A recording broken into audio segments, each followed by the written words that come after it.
In this video, I'm going to show you how to fix iPhone Bluetooth not working.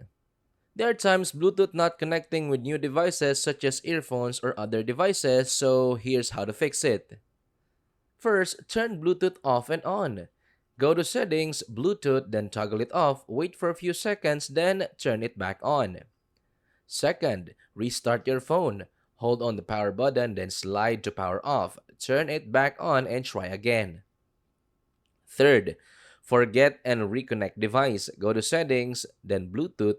Tap the eye next to the device, then tap Forget this device. Repair the Bluetooth device. Next, reset network settings. Go to Settings, General, Transfer, or Reset iPhone, Reset, then Reset network settings. This clears all saved Wi-Fi and Bluetooth settings. Next, update iOS.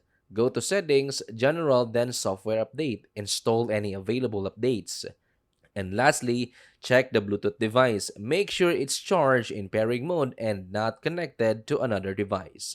If still doesn't work, contact Apple support or visit a service center. And that's it. That's how you fix Bluetooth not working on iPhone.